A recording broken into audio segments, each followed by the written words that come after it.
Just before itself, just two reminders.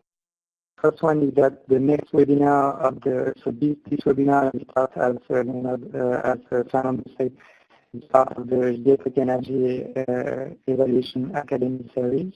And the next webinar in this series will be on Wednesday, 20th of June. It will be about energy poverty. So if you're interested in this topic, feel free to look at the agenda and register. I also put the link in the chat, which you can see on your left.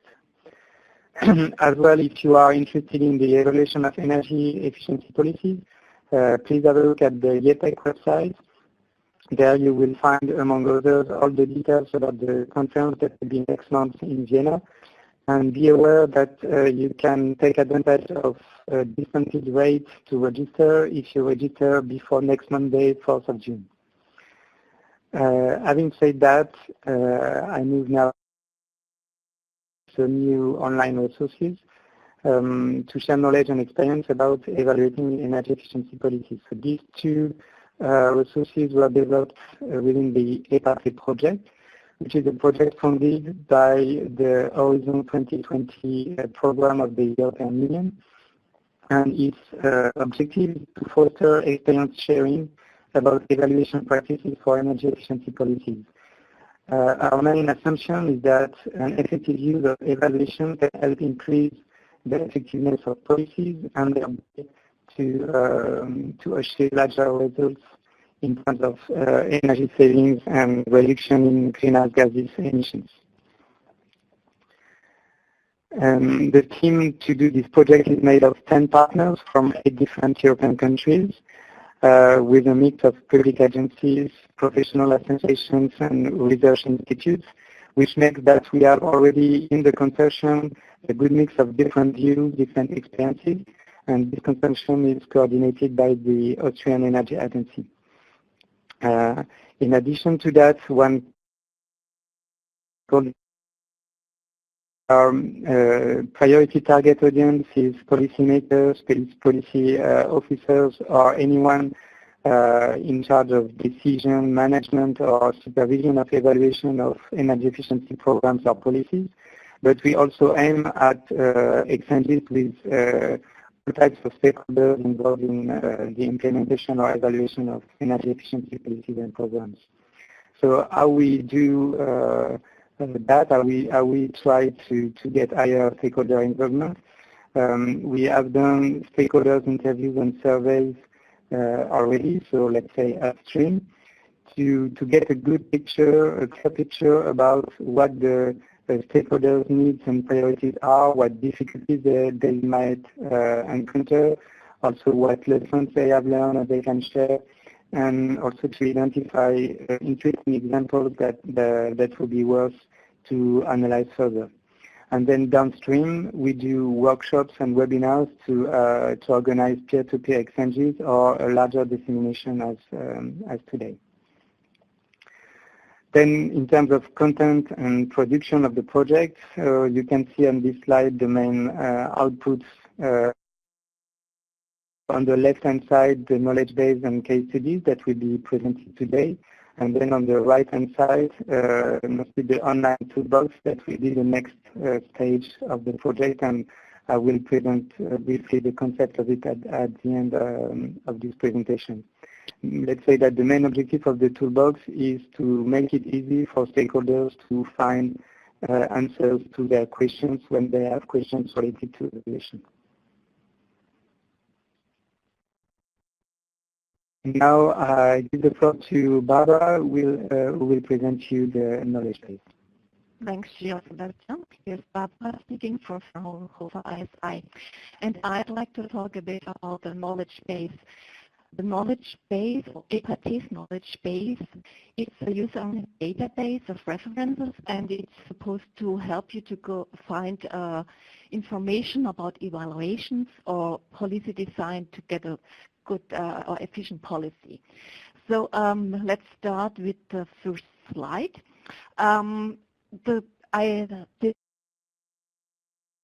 us to this first part of this presentation. The first question is, what is the knowledge base? They'd like to give you a brief description of the knowledge base and point out the benefits or the advantages. And the second question is how to use it. There I show you how to do the research and what results you can expect. Well, to the first question now, what is the knowledge base? Well, it's a collection of references, and these references comprise evaluation reports, evaluation papers, guidelines about evaluation, meta-evaluations or meta-studies, and methodological papers which dive into depth of some special issues of evaluations. The goal is, why we are doing this, is that we access to evaluation studies easier, simpler. It's difficult to find one or find the appropriate one. Then we would like to provide concise material and information or reports for you. And we also would like to provide an online access through our EPATEE website. The features of the references you can find in this, the feature of the knowledge base first. It provides information of bibliographic information or papers, guidelines and studies. It also gives a selection of the scope of the study. That means the sector, what kind of sector is looked at in this evaluation, or in what country or countries, what type of policy is evaluated, and what kind of study it is. For example, a report, a paper, or guideline. Methodological aspects like how data are collected, primary or secondary data, calculation methods, or about adjustment factors, or about the type of energy savings and additional benefits. And it provides a research, a simple research, a search by category, or an advanced research. You can select more criteria and features of the database. Well, the database itself contains about 107 or more than 170, almost 180 studies or references. There is a bias of these references towards the residential sector. That's because there are more, it's very easy, or there are many policies supporting or insulation in buildings, for example. So that's reflected, this bias is reflected in this knowledge base as well. There is the studies included in the knowledge base mostly are ex post evaluations, and it covers empirical papers such as evaluation reports and papers, but also analytical papers such as guidelines, methodological papers, or meta-evaluations. On the graph on the right-hand side of the slide, you see a distribution of the references in the knowledge base by empirical papers and analytical papers, the blue and the red color, and by types of studies and effects. For example, here you can see that the direct rebound effects are more discussed in analytical papers and less mentioned or assessed in empirical papers, while avoided CO2 emissions or macroeconomic effects, there are more assessments in the empirical papers than discussions in analytical papers of these effects. But this is not, the knowledge base is not an exhaustive database of references. It's just a sample, and it's not necessarily representative for all papers published on the evaluations. Now let's go to the second question, how to use the knowledge base, which is probably more interesting for you. You have to go to the EPATEE website and go to the results sections, and here you see in the right upper corner the link to this page. And then you have to click on the knowledge base, and then opens a window that's in the right side of this slide on the lower part, the green colors saying search by categories. This is the simple research. we offer here, and there you can select categories like the type of study, the type of policy assessment, a sector and the geographical area, the time or year of publication, and the language. So you select by these criteria and then just click on search, and then you get an output. That's a simple research, but you also can do a more advanced research. When you, I go back. When you click on the advanced research button in the middle of this figure on this slide here. Then pops up this window. You get more selection criteria like objective of the evaluation, data collection or calculation method, baselines, kind of baseline, counterfactual, etc. And if you click on those criteria, that pops up a window, and you see that in the case of the study type.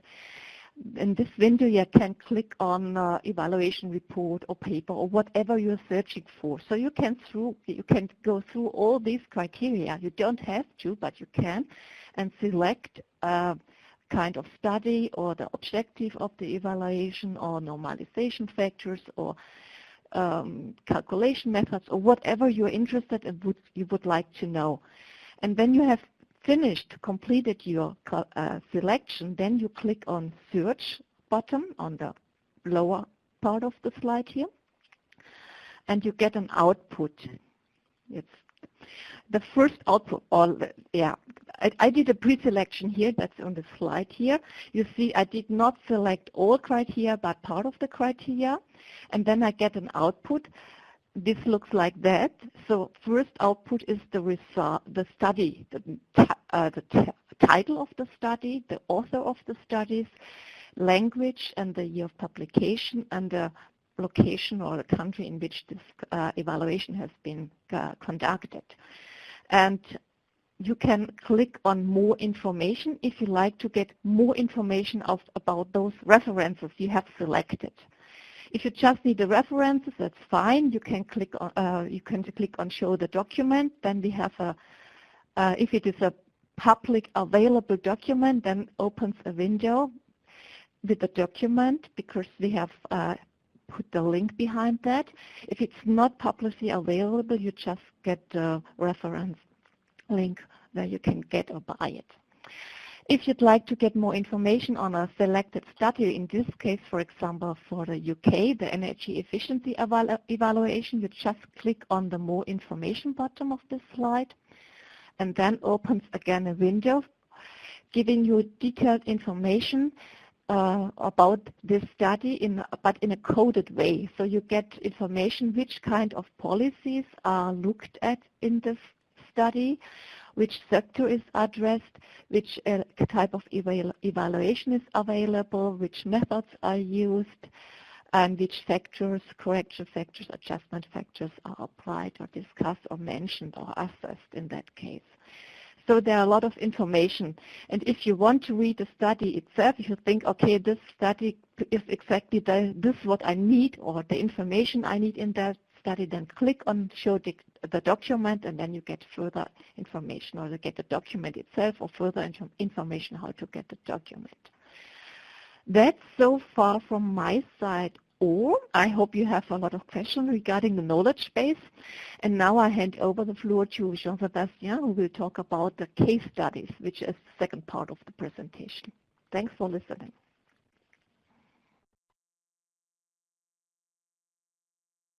Thank you very much, Barbara. So the case studies are complementary to the knowledge base. The knowledge base provides you a very wide and large basis preferences, as Barbara explained, while in the case studies we are focused in a selection of example of evaluations, of mostly ex-post impact evaluations. So what were the objectives of these case studies? The first one is similar to the objective of the knowledge base, so to make information accessible and transparent. You probably all had the experience to find some results in a report or a website that was not so clear, and so we tried to clarify what the results means when we do these case studies. And then the other objective is to analyze this evaluation to see why evaluation was used by the stakeholders and how it was performed in terms of evaluation methods, data collection, and so on. The selection of case studies was not meant to get a representative picture, but to cover a diversity of situation in order to get material for experience sharing, because the first aim of our project is to foster experience sharing.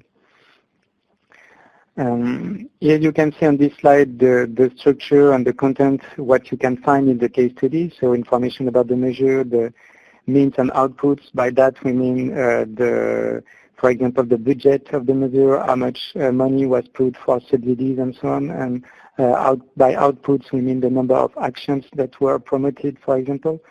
Of course, data on energy savings, that's the main aim of these case studies, and details about the evaluation methods.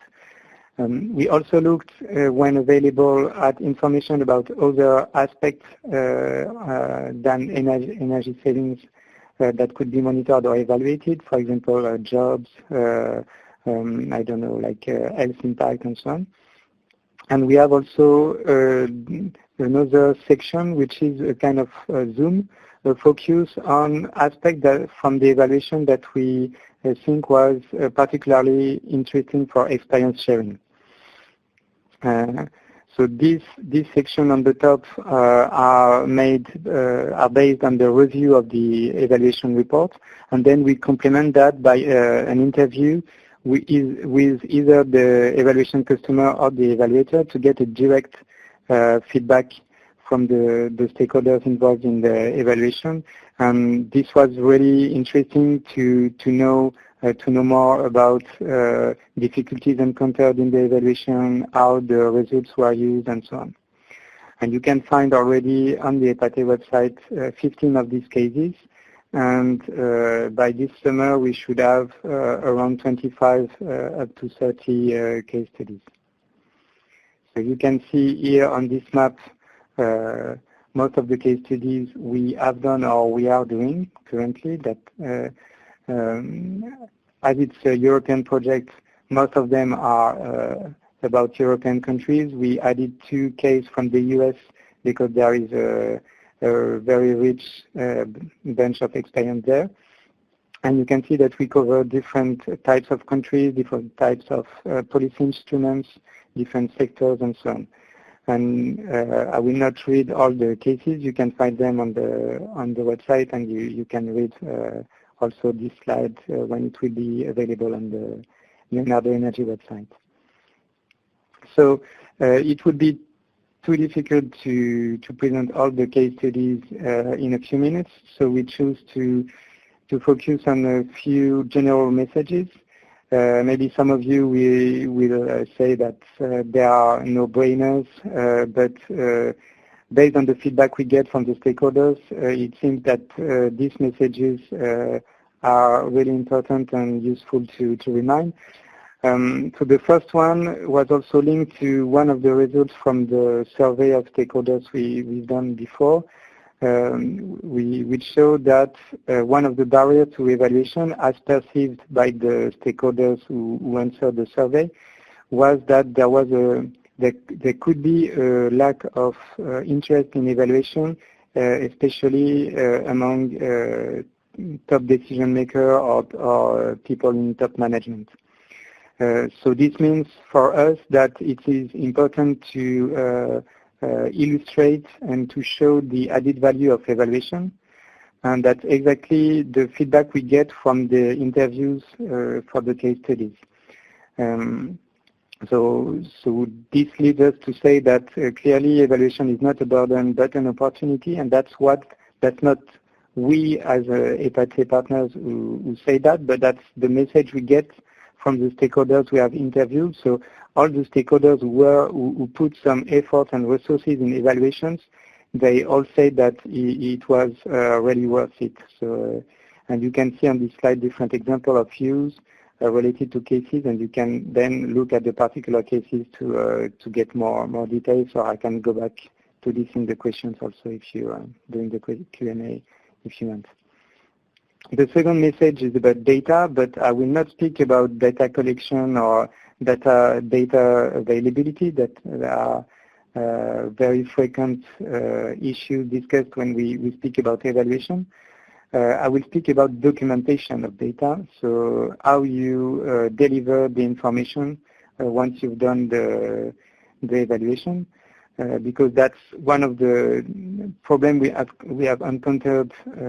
I think that the same also when reviewing the references in the knowledge base, that sometimes the information is not completely documented, so you are not sure about what you should understand from the results.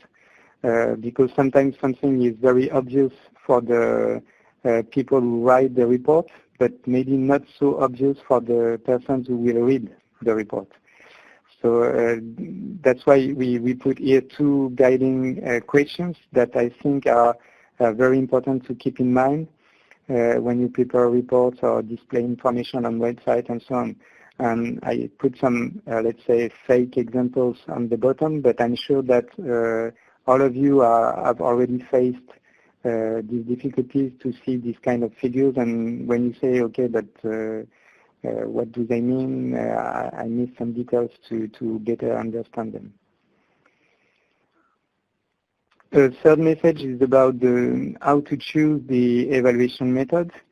And okay, I will not tell that, of course, there is no silver bullet in terms of evaluation method.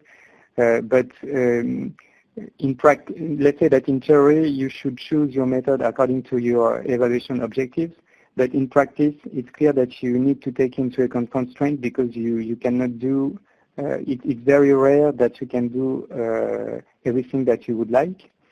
That you can get limitations because of problems with data availability, because you need to provide results in a short timeline, because you don't have the budget to make more data collection and so on.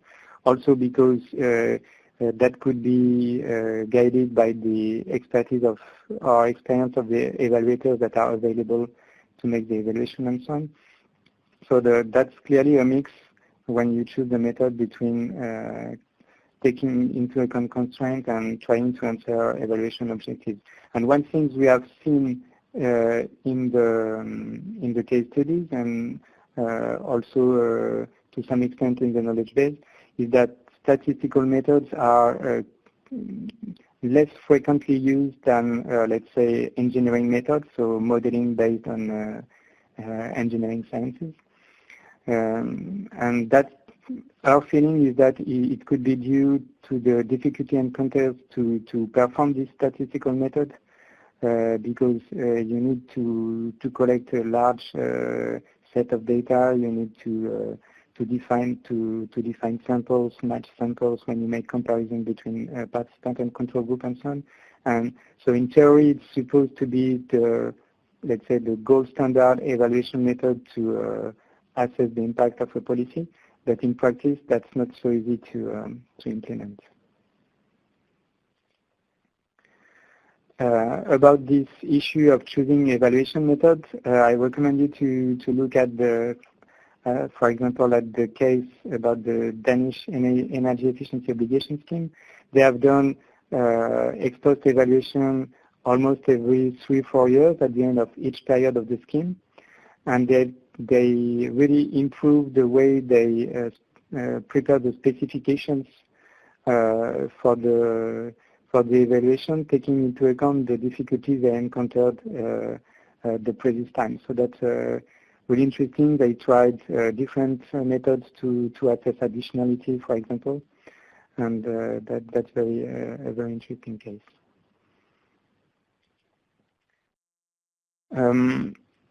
So that's just a sample of lessons learned from the case studies. You can see here other conclusions we are preparing from synthesizing all the feedback we get from these case studies. The report should be available by September. Of course, anytime during the project will last until October 2019, so still a bit more than 1 year, almost 1 year and a half. And so comments and suggestions are always welcome, especially if you know about a particular evaluation that would be very interesting to analyze. We can consider that. Suggestions of references for the knowledge base are also welcome. And I would be happy to come back to the different lessons learned from the case studies in the Q&A part. So as I said, there is still 1 year and a half or almost for the project. So what are the next steps? So most of the work in this second stage of the project will be to develop the online toolbox that I will briefly present in the next slide.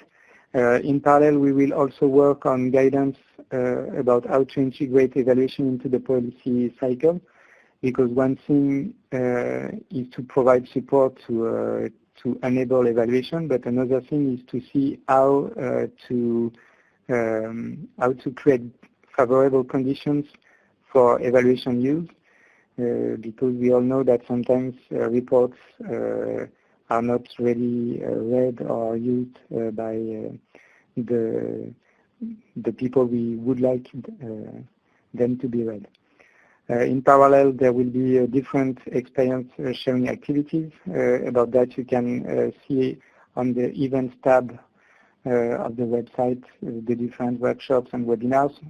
We will put there, for example, the link to the presentation and recording of the presentation of today's webinar. And also we will start before the end of this year another activity named direct support, where we will provide bilateral exchanges with mostly with public bodies that have specific needs or questions related to evaluation. So if you are from a public body and that you have specific questions, or that you are preparing an evaluation, or you are struggling with evaluation issues, you can send us an email at contact@epatee.eu, and we will see how we can arrange some support for you. And at the end of the project, we will also work on making this dynamic last beyond the project, and see with possibly with associations like EPATEE and so on, how to create conditions for the development of a community of experience sharing on evaluation of energy efficiency policies.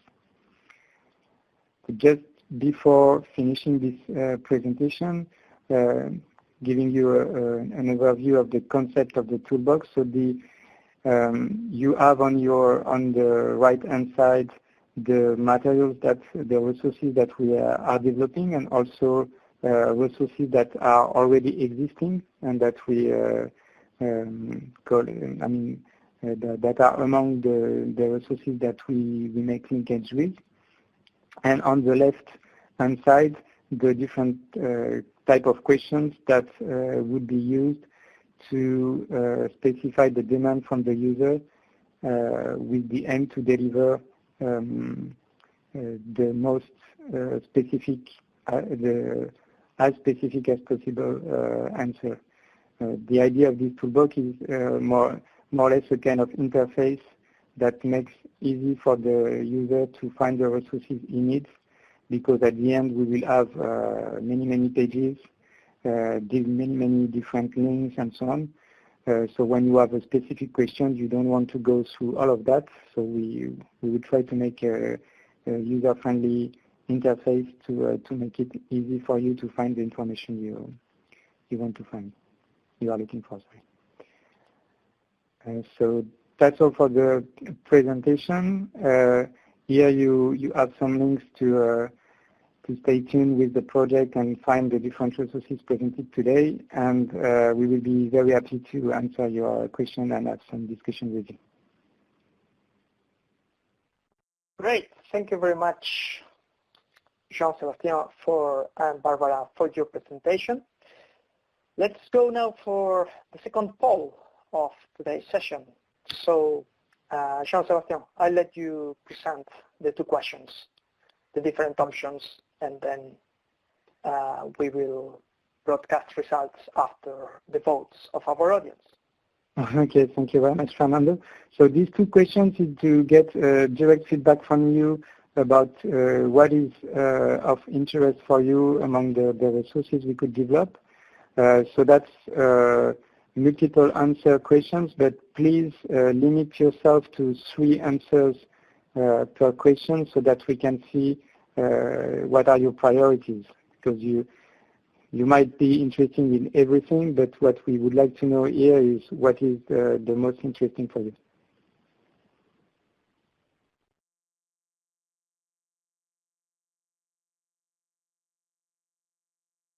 I guess we wait 1 minute also to...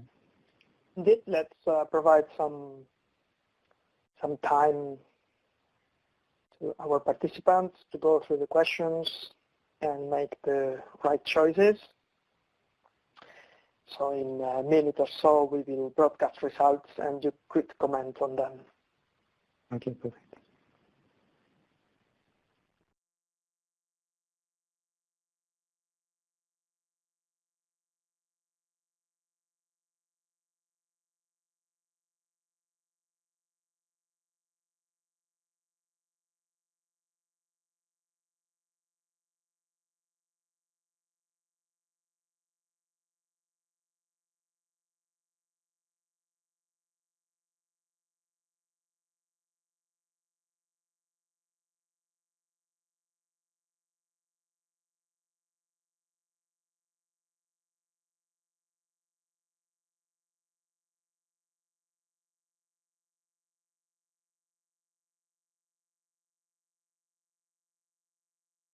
Okay.